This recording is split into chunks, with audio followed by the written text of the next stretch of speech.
मात्र 17 साल की एक लड़की रूमी अकेली एक रेस्टोरेंट को चलाती है। उसकी रेस्टोरेंट इतनी फेमस है कि कभी कभी टीवी में भी उसकी न्यूज आ जाती है। रूमी के पिता रूमी को मात्र 10 साल की उम्र में छोड़कर चले गए थे। रूमी की मां ने बड़े ही मुश्किल से उसका पालन पोषण किया और अब रूमी और उसकी मां का इस रेस्टोरेंट से काफी अच्छा घर चल रहा है। एक रात जब रूमी अपने रेस्टोरेंट में सो रही थी, तब अचानक से उसकी आंख किसी के चिल्लाने से खुल जाती है और वो बाहर आकर देखती है तो बहुत से लोग उसके दुकान को तोड़ने का प्रयास कर रहे थे। रूमी अकेले ही उन लोगों से लड़ने लगती है, लेकिन लोग ज्यादा थे तो इसी वजह से वो उसे पकड़कर रेस्टोरेंट से बाहर लेकर जाते हैं। और इस घटना की खबर सुनकर उसकी मां वहां पर आती है और वहां उसे बचाने की कोशिश करती है, लेकिन दुर्भाग्यवश उन लोगों के द्वारा उसकी मां को बहुत बुरी तरह से चोट लग जाती है।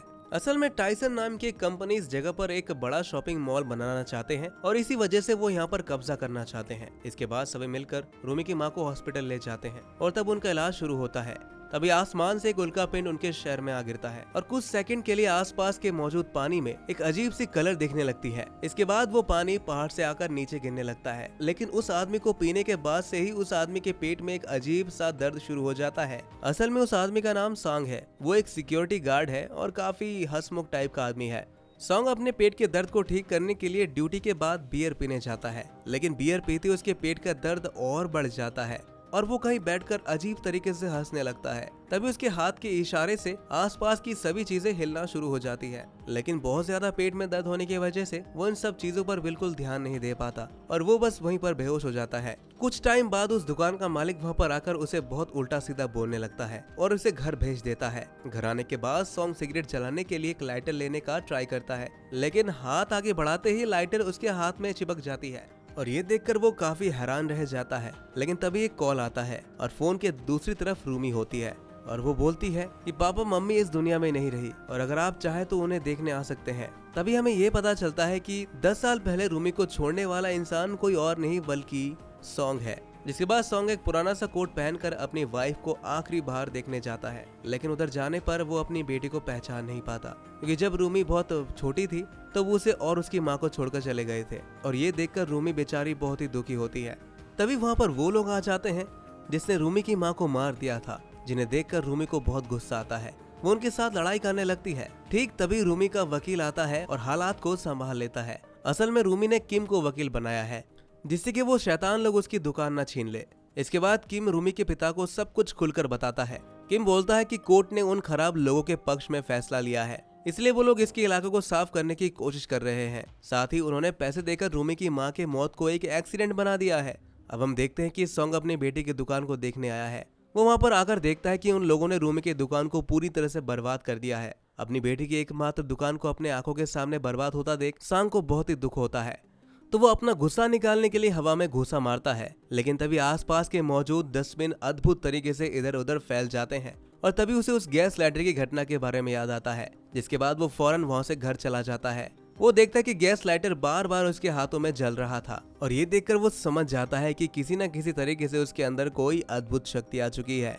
तभी वो कुछ चीजें आसमान की तरफ उछाल देता है और ये सब देखकर वो सोचता है कि मैं जादूगर होकर काफी रुपए कमा सकता हूँ। अगले दिन सांग फिर से रूमी के रेस्टोरेंट में जाता है और उधर जाकर देखता है कि सारे दुकानदार डर कर एक जगह पर बैठ जाते हैं, क्योंकि जेसन के लोग यानी जिन लोगों ने रूमी की दुकान को तोड़ा था वो बाकी सभी लोगों की दुकानों को भी हटाना चाहते हैं और वो कभी भी आकर यहाँ पर तोड़फोड़ करना शुरू कर देते हैं। तब किम सबको बोलता है कि हम सबको एक साथ उनका सामना करना होगा। फिर वो लोग उस इलाके में पहरा देने का सोचते हैं, लेकिन तभी सॉन्ग बोलता है कि वो लोग बड़े रॉड और पाइप का इस्तेमाल करते हैं। उसके बाद तुम लोग क्या करोगे? मैं तो कहता हूँ इससे अच्छा तुम लोग कोई नया काम ढूंढ लो।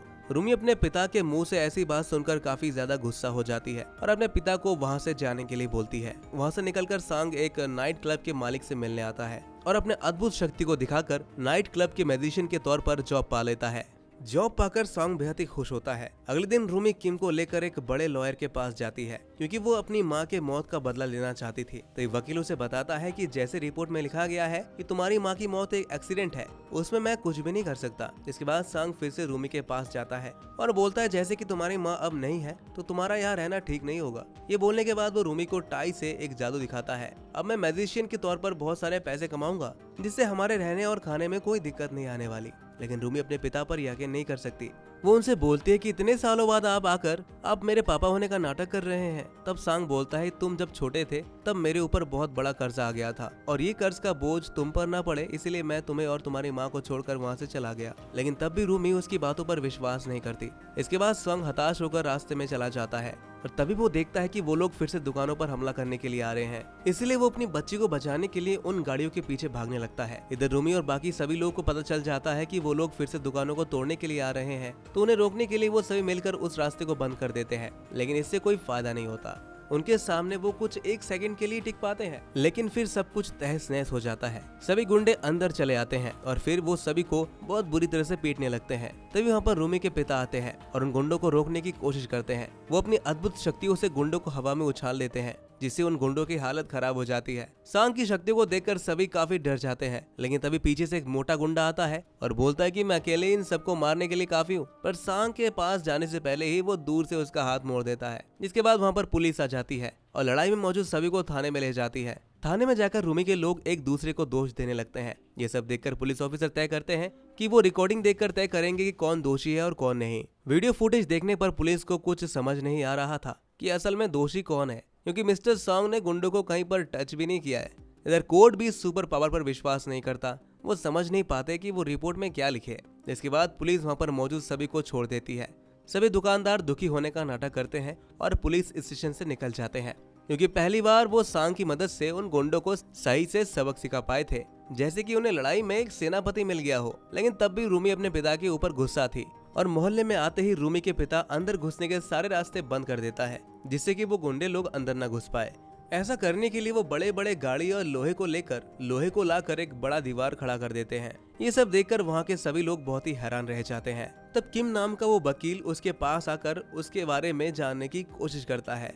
तब सांग दुखी होकर बोलता है कि हो सकता है मेरी पत्नी ने मरने से पहले मुझे शक्तियां दी हो ताकि मैं एक अच्छा पिता बन सकूं। इधर वो गुंडे सांग की इन शक्ति को देखकर काफी ज्यादा डर जाते हैं। फिर अपने मैनेजर को जाके बताते हैं कि हम और यहाँ जॉब नहीं करना चाहते। ये बोल के वो लोग जॉब छोड़कर वहाँ से चले जाते हैं। तब मैनेजर अपनी कंपनी के मालिक के पास जाता है, जिसका नाम जिसिन है। वो एक कंस्ट्रक्शन कंपनी का मालिक है। जिसिन देखने में काफी शांत स्वभाव की लड़की लगती थी, लेकिन असल में बहुत ही ज्यादा खतरनाक टाइप की लड़की थी। वहाँ पर जाने पर वो जिसिन से माफी मांगता है, क्योंकि अब तक वो उसका काम कंप्लीट नहीं कर पाया है, जिसके चलते वो उसे खूब पिटवाती है। मारपीट खत्म होने पर जिसिन मैनेजर से पूछती है कि उस जगह को खाली करने के लिए तुम्हें इतना टाइम क्यों लग रहा है। मैनेजर बोलता है मैं उस जगह को खाली करने गया था, लेकिन वहाँ पर एक बहुत ही ताकतवर आदमी है, जिसकी वजह से हम काम नहीं कर पा रहे हैं। ये सुनकर जेसिन एक प्लान बनाती है, जिससे वो सांग को एक चोरी के इल्जाम में गिरफ्तार करवा लेती है और इससे पुलिस सांग को लेकर लॉकअप में डाल देती है। जिसके बाद जेसिन अपने गैंग के एक आदमी को बहुत सारे पैसे देकर रूमी की मां के मौत के आरोप में जेल भेज देती है और उस मैनेजर की जगह पर एक नए मैनेजर को ले लेती है और सब कुछ नए तौर पर शुरू करती है, जिससे कंपनी के सारे पिछले खराब रिकॉर्ड्स मिट जाते हैं। अब इससे उस रूमी के मोहल्ले के लोग काफी बुरी तरह से फंस जाते हैं, क्योंकि जेसिन ने पुलिस को भी अपने तरफ खींच लिया था। फिर देखते ही देखते पुलिस का काफी बड़ा दल उस मोहल्ले को खाली करने के लिए आगे बढ़ने लगता है। वहाँ वो लोग पेट्रोल बम से पुलिस को रोकने की कोशिश करते हैं और अपने घर और दुकान को बचाने के लिए मदद मांगते हैं। इधर जेल में जिसिन सॉन्ग से मिलने आती है और बोलती है कि अगर तुम मेरे तरफ से काम करोगे तो मैं तुम्हारे ऊपर से सारे इल्जाम हटा दूंगी। दूसरी तरफ रूमी और बाकी लोग पुलिस के खिलाफ लड़ाई कर रहे होते हैं, लेकिन मॉडर्न मशीन के सामने वो लोग ज्यादा देर तक टिक नहीं पाते। वो सभी लोग वहाँ से अलग अलग हो जाते हैं और रूमी एक विस्फोट की वजह से काफी ज्यादा घायल हो जाती है। इधर सांग को जेल के अंदर किसी के फोन से उस घटना की खबर मिलती है। वो अपनी बेटी को याद करता है और गुस्से में जेल को तहस नहस कर देता है और बाहर आकर वो जेसन की गाड़ी को बुरी तरह से तोड़ देता है और फिर अपनी ताकत का इस्तेमाल करके हवा में उड़ने लगता है। पहली बार उड़ने के कारण वो अच्छे से उड़ नहीं पा रहा था, यहाँ तक कि वो एक बिल्डिंग से टकराकर नीचे गिर जाता है। जब वो अपनी आंखें खोलता है और आसपास देखने लगता है तो उसे टीवी पर हो रहे घटनाओं का दृश्य दिखता है, जिसे देखकर वो हैरान खड़ा हो जाता है और बहुत तेजी से भागने लगता है। इधर रूमी और बाकी लोग पुलिस से बचने के लिए बिल्डिंग की छत की तरफ जाने लगते हैं, लेकिन तभी एक आदमी वहां से गिरने लगता है। ये देखकर पुलिस नीचे से वाटर गन से उस पर पानी मारना शुरू कर देते हैं, जिससे वो आदमी नीचे गिरने लगता है। लेकिन तभी वहां पर सॉन्ग आ जाता है और उस आदमी को बचा लेता है। इसके बाद सॉन्ग फिर से उड़ने लगता है और दूसरे लोगों को बचाने जाता है, लेकिन बहुत ज्यादा धुएं के कारण वो कुछ देख नहीं पा रहा था, जिससे वो एक पुलिस के क्रेन से टकरा जाता है और गलती से एक ऐसे रूम में फंस जाता है जहां पहले से काफी पुलिस मौजूद थे। तब सारी पुलिस एक साथ उसके ऊपर अटैक करती है, लेकिन सॉन्ग अपनी ताकत का इस्तेमाल करके एक झटके से सबको इधर उधर फेंक देता है और फिर वो उस बिल्डिंग से बाहर निकल आता है। इधर किम एक सीढ़ी के जरिए सभी को उस छत से दूसरे छत पर लाने की कोशिश करता है, जिससे पुलिस उन सबको पकड़ ना सके। लेकिन रूमी सबसे पीछे रह जाती है और पुलिस उसे पकड़ लेती है। इसके बाद सभी पुलिस मिलकर सभी को बुरी तरह से मारने लगते हैं। तभी सांग वहां पर आता है और पुलिस के साथ लड़ाई करना शुरू कर देता है। हजारों पुलिस भी मिलकर उसके ताकत का सामना नहीं कर पाते। वो एक झटके में सभी लोगों को एक छत से दूसरे छत में पहुंचा देता है। फिर वो अपनी बेटी को ढूंढने लगता है, लेकिन रूमी एक झूलते हुए कंटेनर में फंस जाती है, जिसमें रूमी के साथ एक पुलिस वाला भी मौजूद था, जो नीचे गिरने ही वाला होता है कि तभी रूमी उसे बचा लेती है। और फिर सॉन्ग वहां पर आकर अपनी ताकत इस्तेमाल करके पूरे कंटेनर को छत के ऊपर ले आता है। वो कंटेनर में हल्का सा धक्का लगने से रूमी नीचे गिरने लगती है, लेकिन नीचे गिरने से पहले ही सांग उसे बचा लेता है और उसे लेकर फिर से ऊपर की तरफ आ जाता है। और एक बार फिर से वो अपनी बेटी से माफी मांगता है और खुद को पुलिस के सामने सरेंडर कर देता है, जिससे रूमी के पिता को 4 साल का जेल हो जाता है। 4 साल बाद जेल से निकलने के बाद उसे रिसीव करने मिस्टर किम वहाँ पर आते हैं और घर जाते टाइम किंग सांग को बताता है कि मैंने आपकी बेटी से शादी कर ली है। जिसके बाद सांग अपनी बेटी की दुकान पर जाता है और वो देखता है कि दुकान बिल्कुल पहले जैसी है। असल में जेसिन की सारी धोखेबाजी पुलिस को पता चल चुकी थी, जिससे वो शॉपिंग मॉल के प्रोजेक्ट को कभी शुरू ही नहीं कर पाए थे। वही सांग रूमी के नए रेस्टोरेंट के अंदर आता है और रूमी अपने रेस्टोरेंट का नाम द सुपर पावर किचन रखती है। रूमी सांग के आने से बहुत ही खुश होती है और अपने पिता से बोलती है कि पापा मुझे अकेले अकेले काम करने में काफी दिक्कतें हो रही हैं, क्या आप मेरी मदद करेंगे। इस सांग वहाँ पर मौजूद सभी को अपने पावर से बियर सर्व करता है। और इसी के साथ हमारी आज की कहानी यहीं पर खत्म हो जाती है। तो दोस्तों कैसी लगी आपको एक कहानी कमेंट में जरूर बताइएगा और ऐसी ही मूवी एक्सप्लेनेशन देखने के लिए हमारे इस चैनल को सब्सक्राइब जरूर कर लीजिएगा।